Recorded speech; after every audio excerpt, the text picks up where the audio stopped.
The Click R3 podcast is brought to you by the awesome community over on Patreon. To learn more about supporting the show, head over to spawncastnetwork.com. All right, I think we should go into our big story here. Sony shuts down Firewalk and Neon Koi. This was confirmed today on the SIE blog, an internal email from Herman Hulst, the CEO of the Studio Business Group. The company did actually provide some extra info here to Bloomberg, where 210 jobs are impacted. So that's 172 at Firewalk and 38 at Neon Koi. Kotaku also put out a report on the news as well. They were citing two sources here that the budget for Concord, the game's initial development deal, they say was $200 million. And they also say that they understand that amount was not the entire game's development, and it also did not include the studio's acquisition. So that's kind of the extra tidbit of details, because quite frankly, the only thing that was confirmed was Sony saying they're shut down. So there's our end result for Firewalk, which we theorized was likely going to happen.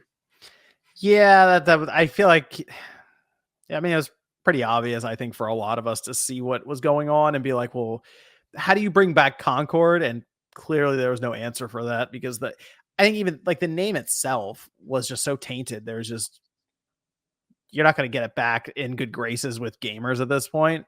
Even if the game was completely different and it was awesome, that name alone is enough for people to go, oh, no, I'm good. And then they just keep going. They don't even check it out. They don't even look into it. So it's unfortunate in that sense that there was really no solve for this for them, other than to just cut a ton of jobs right then and there. Seemingly, I think people are looking, some outlets have reached out for just some clarification. Hey, are you laying all these people off at the studio? Are you absorbing some of them into SIE? Like, what's the plan there? So we might hear some stories after this goes live of, hey, there have been some people that were transferred over. I would say a vast majority of that studio Firewalk is just laid off at this point. And okay, so 200 million is what was reported here, and that seemed to be the initial development budget that was allotted for Concord. And as noted by Kotaku, that didn't cover everything else when it comes to apparently the IP acquisition, buying Firewalk, marketing. Although marketing was kind of light for Concord, I assume, because they weren't like renting out billboards or anything in Times Square. Nothing crazy, I feel like. Although they have that Amazon series. It's gonna be very awkward. They didn't market, but they pumped a lot of semi-marketing dollars in a controller, and then merchandise, and then an animated short, and then the TV series. And so yeah, I'm not sure if that's in like the whole budget for the game. Like, you would assume that the numbers here should be the budget for the game, and then there's all these other factors. So it honestly, that $350 to $400 million that Colin floated does not seem that far off right now, just from what's being talked about here. Especially if you then go, oh yeah, well also they bought Firewalk, which I mean, that's pretty much a wash at this point. I think this is there's no real good way to frame it. Just a massive miss for Sony on this one. I mean, just colossal. At this point, that they easily would have, I assume, lost like $400 to $500 million on this thing, like outright. But it's not like although maybe, I don't know how that works, because they took copies back from people, they refunded. I don't know if there's a write down here for them, but wow, that's tough. There's no, I don't even see a silver lining for this. Like, oh yeah, well they also got this IP with it. No, they got Concord. That's kind of it. It's a big blunder. There is no doubt about that. There's really nothing else to be said, because we've talked about it so much. But I would have liked to see them absorb the talent. Like, that's what we talked about that one episode, was like, well, free to play, it's not going to work. Even if they make a new game, that's not going to work, because this demon's going to chase them forever now. Like, that's going to be a bad look if you let the studio make a game 6 years later.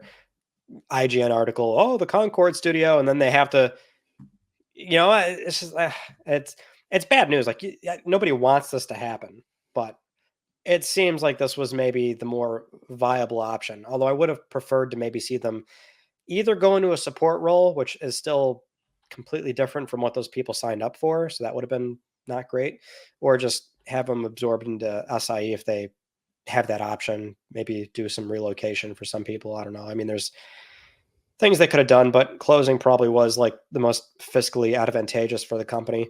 Should have absorbed them, Ryan. Yeah. Spun them off into a new studio that they call Zipper with 3 Ps and make the new SOCOM. Why don't you work there? I feel like there'd be some terrible stories about bankruptcy all over the place if I worked there. My God, they had option A, B, and C. They didn't even consider D. Hire John. See? I wanted to at least talk about Neon Koi, though. This is kind of a big miss, too, because they set up PlayStation Studios, a mobile division, a proper mobile division. They appointed Nicolas Sebastiani to, spearhead and run the entire division, and that was from he's formerly of Apple Arcade. He ran that for quite a few years and got that off the ground, and so they were really sourcing some good, like, proper mobile games talent, and this was their first acquisition for like a mobile game studio, and this was like going to be like a shooter, like a live service shooter. Well, originally the studio was named Savage Game Studios. Then I think like a few co-founders left, so there was some sort of maybe, well, now given the context, maybe some turmoil with the studio. Then it was rebranded to Neon Koi, and that rebranding was not that long ago. That was like a year ago, less than a year ago, if I remember correctly. They're shuttered too. So now the company went from one mobile studio that never shipped a game to zero. So that too is a pretty big misfire, which I actually was looking forward to that game, if only because it sounds like they actually were committing to mobile in like the proper way, right? They've done mobile games before. They've done PlayStation Mobile, which was a failed initiative on PS Vita and Android handsets. They've done, I guess mobile bite-sized style games. PS Mini is not really mobile, obviously, but they've done like Wipeout, that Wipeout game, Run Sackboy Run, Guns Up. They've done mobile games, but nobody cared about them, obviously. So wasn't there a God of War mobile game too? On like keypad ones, yeah. God of War Betrayal, yeah. Yeah. There's a Ratchet and Clank game too. This was an action game. It says in the press release. Oh, is it? I thought it was that a Neon shooter. Koi was working on. Yeah, and whatever it was. I mean, it's dead, but I think it says action game. Let me double check. I feel like that was in the press release here. So like I was curious if this was going to be one of those like Genshin Impact style things where it's like there's a console version too and it's got cross progression, or like a Fortnite. I mean, a lot of mobile games do this now. So that seemed to make the most sense to me, especially for what is a platform holder. Like there's a lot of upside to that.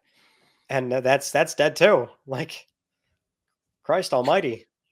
This is, yes, mobile action game. They say will not be moving forward. So whatever it wasn't a gotcha style game where you're summoning cards or something or characters and it's some menu based it seems like they were going to attempt an action game, which is interesting on phones because working with touch screens isn't exactly the most responsive thing.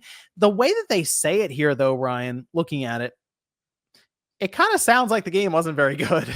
Like Herman Hulst did the nice PR way of just completely throwing that thing under the bus. He said, here we go. While mobile remains a priority growth area for the studio business, we are in the very early stage of our mobile efforts. To achieve success in this area, we need to concentrate on titles that are in line with PlayStation Studios' pedigree and have the potential to reach more players globally. The next sentence is Neon Koi will close. yeah, it wasn't good. And that's what it like. They must have been. Well, given like the studio had that rebranding too, and some co-founders left. Like clearly there was some issues there with this game and what they were trying to put together. I mean that happens in game development. It sucks, but good lord, they just that's also a pretty big blunder as well. I feel like it's.